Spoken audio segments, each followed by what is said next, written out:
Hi, I'm Dave, founder of Halloween Year Round. I'm joined by my lovely wife, Jess. That's me.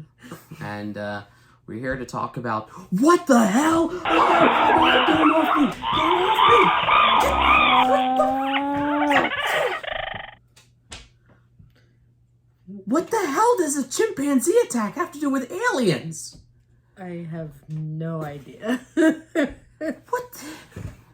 And you'll be asking yourself that same question if you go to see the movie Nope. Because that's what we're here to talk about. Jordan Peele's Nope.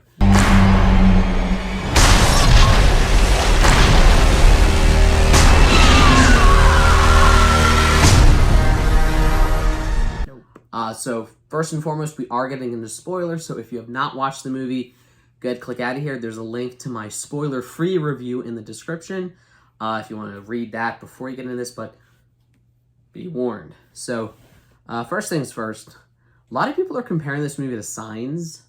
I've heard that. I don't see it, other than they both involve aliens. They do both involve aliens. But Signs, very different movie. So yeah. We begin with... Signs is a much better movie. We'll get to that.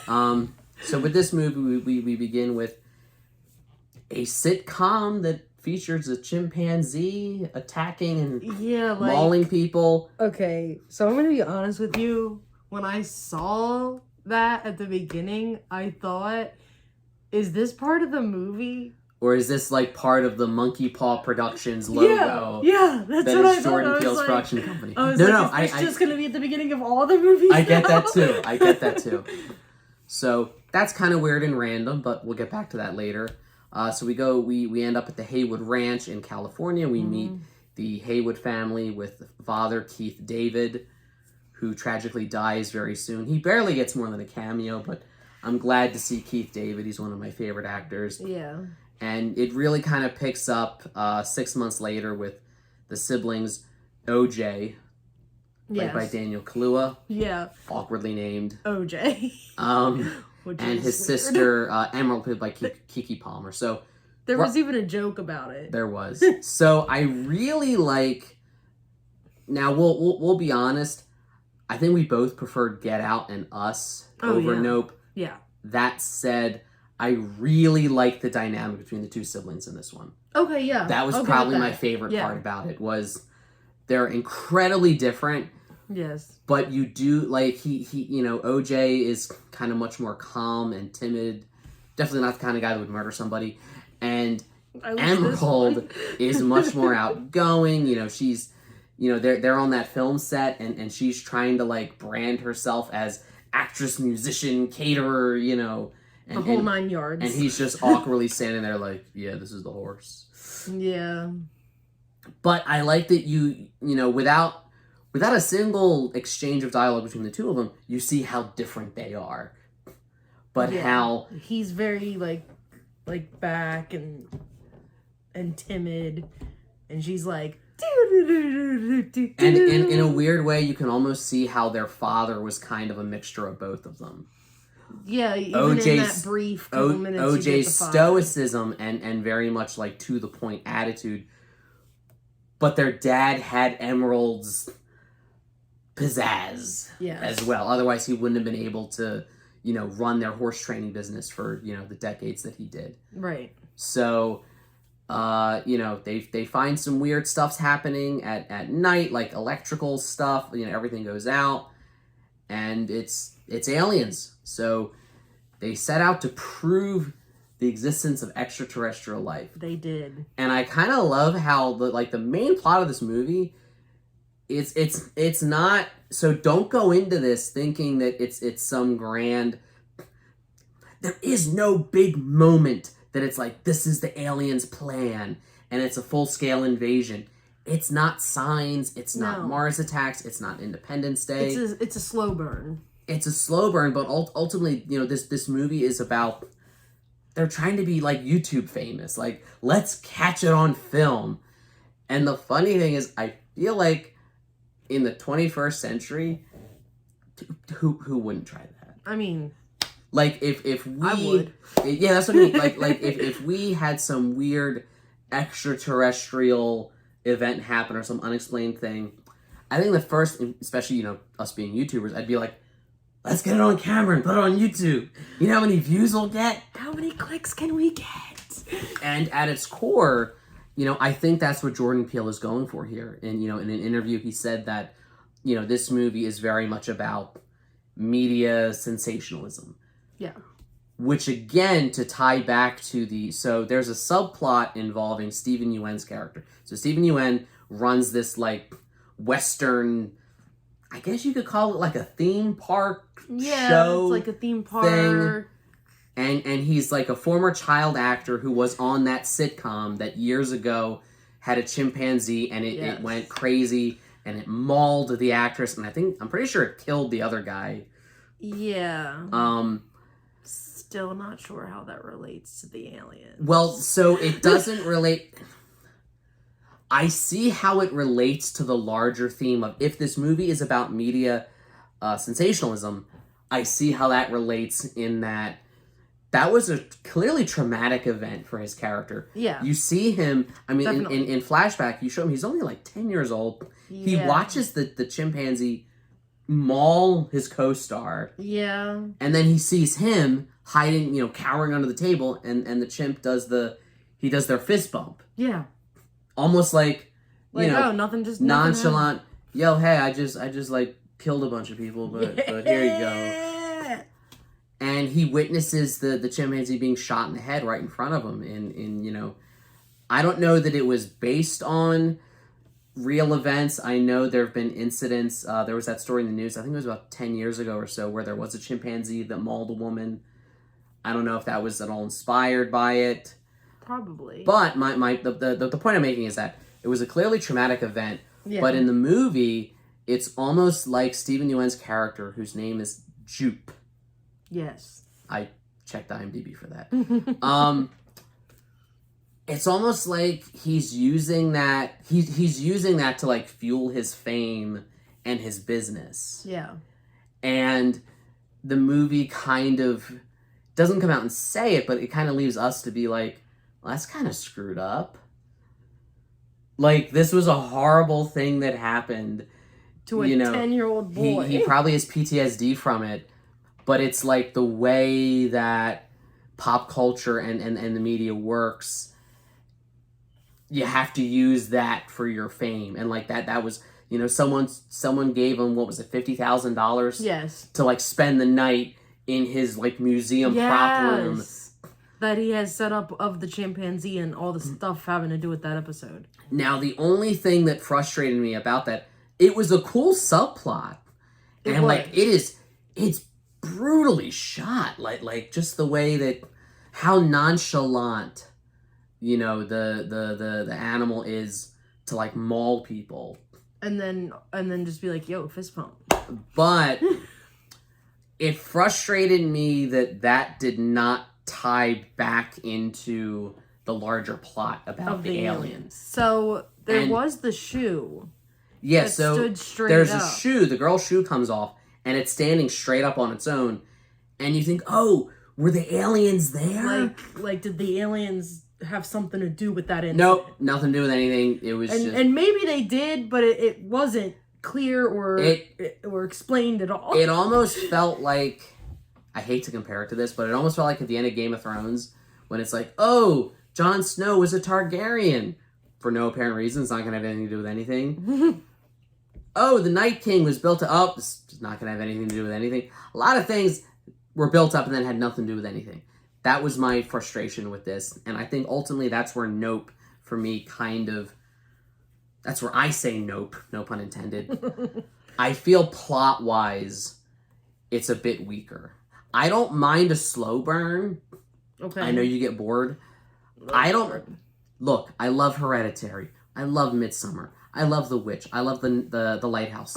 I love a good slow burn if I feel like it's building towards something and then the payoff is worth it. The issue was here this movie worth it? I don't think it was. That was my problem too. And I'm not saying it's not like, slow burns are all right. Like, for me, it gets a little boring for me, but like they're okay. But like you said, as long as it's building towards something. It has to build to something in this one. So Not really. I Folks. wouldn't say it's a bad movie.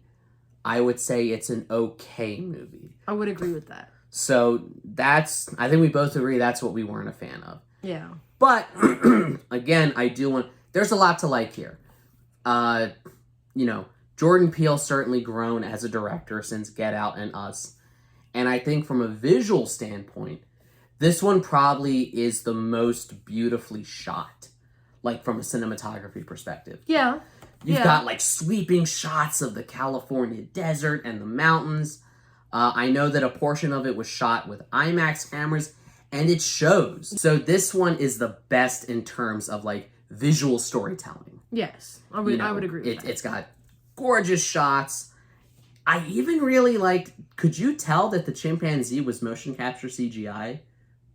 No. It's very well done. Like, for a split second, you think, is that really? And it helps that they're showing it through, like, the sitcom camera, so the resolution's a little bit lower. Yeah. That, again, kind of tricks you into thinking, is that real? Like, is that a real chimpanzee? So, really impressive effects. And I think we got to discuss the elephant in the room. The UFO. Or the UAP, as they're called now. This was probably my favorite unique take on... Again, spoiler alert, we discover that the UFO is in fact not... It's not. A spacecraft. It is an organism. It is an alien itself. And I just from a creative perspective, what a unique take on alien movies. We always hear about UFOs and, little green men with big eyes. Yeah. And I love how the extraterrestrial creature is the UFO itself, and that we often... There was a great interview with Neil deGrasse Tyson, famous astrophysicist, and he was saying that he loved, as far as alien movies go, he loves The Blob. Okay. Because every other alien movie wants to portray the aliens as kind of humanoid in appearance and form, and head, 2 legs, 2 arms, eyes, whereas The Blob was... this is a creature of another planet, so its biology is completely different from ours. Yeah. So in that respect, I like that this alien creature was completely different than anything we have on Earth. That's true. It flies, it glides, it floats, it looks like a UFO, but like that hole in the middle is a mouth. And it almost reminded me of... There were times when like it opens up that it reminded me of like a jellyfish. I thought it reminded me of what it would look like giving birth. And you thought it reminded you of giving birth. No doubt inspired by the 2 times you've given birth. I mean, kind of look like what an inside of vagina would look like. That's... Would you rather give birth again or be sucked up by the alien and eaten? What would be less painful? I mean, at least if I give birth, I get a baby out of that. That is true. That is true. So even though it's way more painful, there's a trade-off. There's like, you also get a baby, so it's kind of fair. Like you went through it twice, but we got 2 wonderful daughters out of it. Yeah. So it was worth it. It's worth it. Okay. Fair enough. Fair enough. But I loved a unique take on anything, and this definitely took that in terms of the alien itself. Yeah. Definitely. I wish that it had done more with its premise, with its plot, with its themes. Part of it is, though, to be fair to the movie itself, are we expecting too much of it, knowing that this is Jordan Peele? Like, if this were anyone else who made this movie, we're going into this kind of expecting... Like the best of the best. Well, not just that. We go in expecting some sort of profound social political commentary infused into the movie, the way that Get Out does and Us. With race, the way that Us does with class. And this one is less about that. So I almost feel like the reason why a lot of the reviews have been very negative is I think people are going in with the wrong expectations. Like expecting almost too much. So... Overall, I liked it. It was a decent movie. I would go as far as say it was good, but I would not call it great the way I would his previous movies, which I know I just made the point about not going and comparing it, but you can't not. Like, How can you not? I still recommend going to see it. I still recommend seeing it in a theater just because, like I said, visually, it's beautiful. It's a great movie to watch in a theater, and in a weird way, it's kind of oddly inspiring how you have like this group of ragtag. You have the two siblings. You have Angel, the guy who works at the electronics store. You have that weird film director who has like the film camera to capture the alien on film. Yeah, that they use that because it's not electrical. Yeah, because the alien basically emits an EMP everywhere he goes. Yeah. So an old school film camera is the only way to capture it. That director might have been my favorite character just because I feel like he's seen some stuff. Oh, he's definitely seen some stuff. And he was really trying to get that alien on camera. Well, who wouldn't? So, I still recommend seeing this movie. What would you say? What would your final thoughts be on it? I still think it was only, okay. Initially, I'm not a big fan of slow burns anyway, but the payoff... I think I liked it a little bit more than Jess did. I think he did, too. The payoff was not worth it. Yes, it was visually nice to look at, but the alien itself was not very impressive. Wow. So I would have definitely put in more time into the details of the alien.